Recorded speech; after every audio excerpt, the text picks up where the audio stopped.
मैं क्या कहती हूँ तुम्हें, तुम पूरा दिन आराम करती रहती हो। मेरे साथ ज़रा काम में हाथ बटा लिया करो। आज मैं हूँ, कल मैं नहीं होगी तो तुम क्या करोगी। इसीलिए मैं तुम्हें समझाती रहती हूँ कि तुम मेरे साथ काम करती रहा करो। मैंने तो फैसला भी कर लिया है कि अब से मैं तुम्हारी शादी भी कर देती हूँ। ठीक है मम्मा, मैं अब से आपके साथ काम में हाथ बटाया करूँगी। लेकिन मम्मा, मैं अभी से शादी नहीं करना चाहती हूँ। मेरी अभी उम्र ही क्या हुई है। बेटा, तुम्हारी शादी की उम्र हो गई है, इसीलिए मैं तुम्हें कह रही हूँ तुम अभी शादी कर लो, वरना बाद में अच्छे रिश्ते नहीं आते हैं, फिर उम्र भी निकल जाती है। ठीक है मम्मा, जैसे आप कहोगी मैं उसमें राजी हूँ।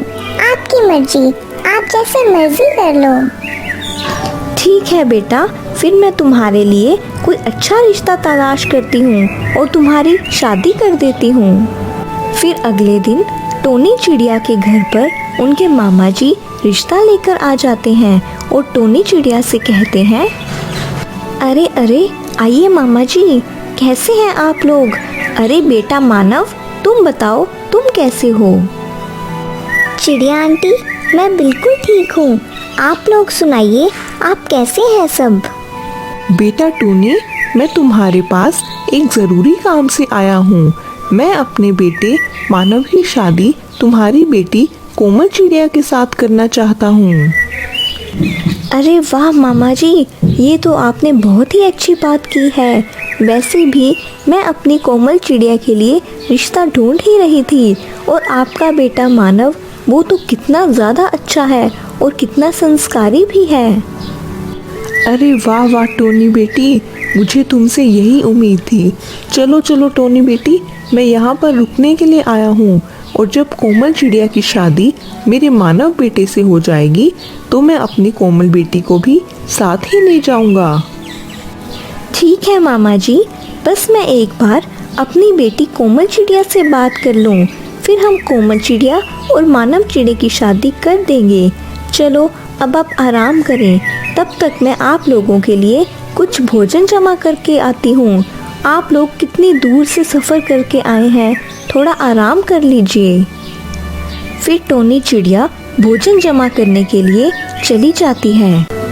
कोमल बेटा, तुम यहाँ पर बैठी क्या कर रही हो। मैं तुम्हें कब से इधर उधर ढूंढ रही हूँ। बेटा, मुझे तुमसे एक ज़रूरी बात करनी है। हाँ हाँ मम्मा, आप बोलिए ना, मैं सुन रही हूँ। क्या बात है। कोमल बेटा, मेरे मामा जी आए हैं, और मेरे मामा जी का एक बेटा मानव चिड़ा भी है, और वो बहुत ही ज़्यादा अच्छा और संस्कारी है। मैं चाहती हूँ कि तुम मुझसे शादी कर लो। मम्मा, अगर आपको मानव चिड़ा अच्छा लगता है तो मुझे कोई भी दिक्कत नहीं है। मैं मानव चिड़े से शादी करने के लिए तैयार हूँ। अरे वाह कोमल बेटा, मुझे तुमसे यही उम्मीद थी। अब हम तुम्हारी और मानव चिड़े की जल्दी से शादी भी कर देंगे। चलो तुम यहीं बैठो, तब तक मैं अपने मामा जी के लिए भोजन ले जाती हूँ।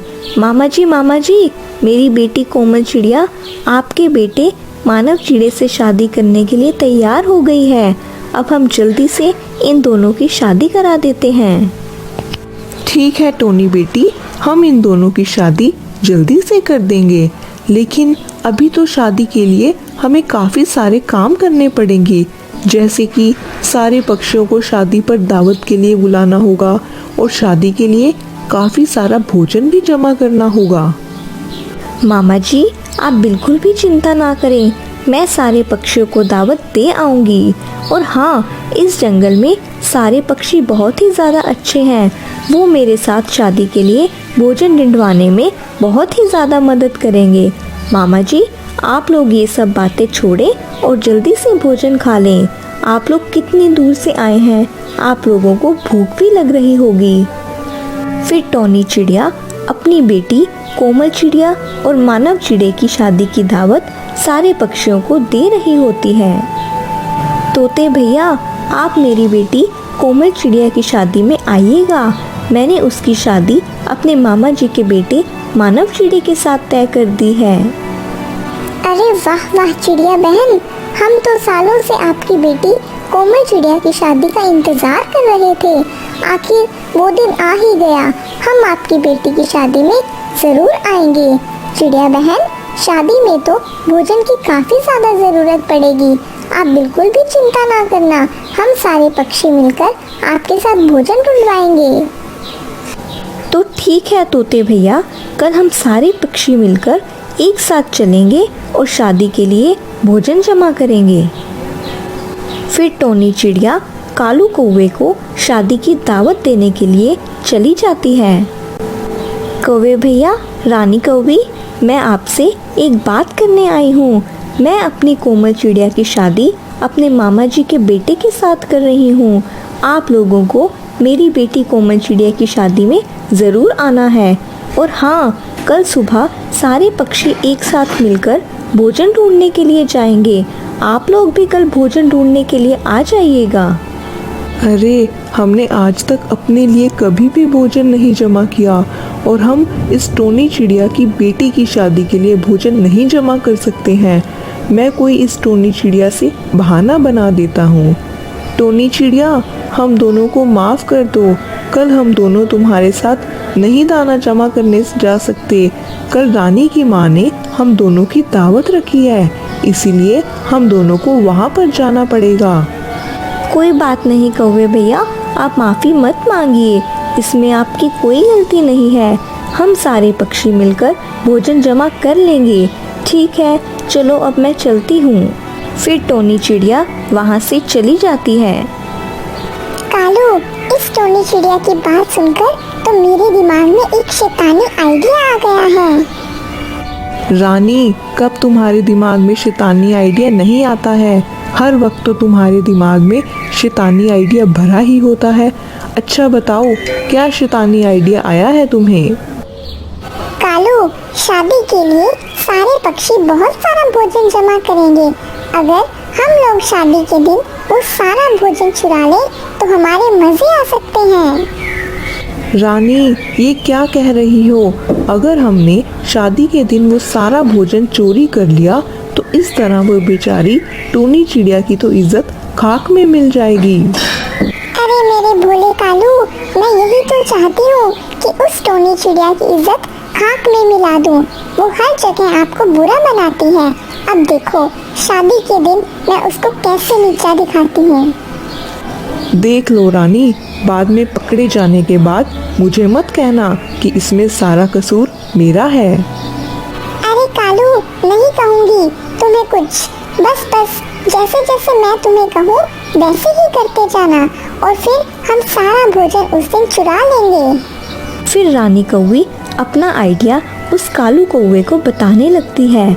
अगले दिन सारे पक्षी बहुत ही मेहनत कर शादी के लिए भोजन ढूंढने लगते हैं और आखिर शाम होने तक वो सारे पक्षी काफ़ी सारा भोजन इकट्ठा कर लेते हैं।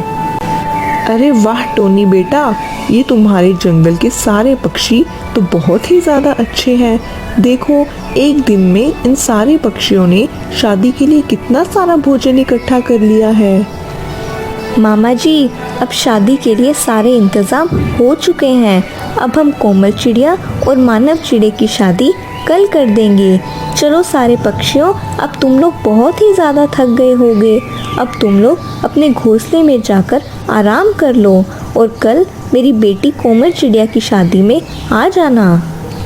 फिर सारे पक्षी अपने अपने घोंसलों में जाकर आराम करने लगते हैं। फिर अगले दिन का सूरज निकल जाता है। सारे पक्षी शादी में आ जाते हैं और उस दिन तो काफ़ी ज़्यादा धूम धड़क्का हो रहा होता है। सारे पक्षी भी बहुत ही ज़्यादा खुश होते हैं। कुछ देर में उस कोमल चिड़िया की शादी मानव चिड़े के साथ हो जाती है। कोमल चिड़िया बहुत ही ज़्यादा खुश हो जाती है। अरे चिड़िया बहन, मैं ज़रा अपने घोंसले में अंडों को देखकर आता हूँ। तब तक आप लोग मज़ा करो। ठीक है तोते भैया, पर जल्दी आ जाइएगा, अब बस भोजन लगने ही वाला है।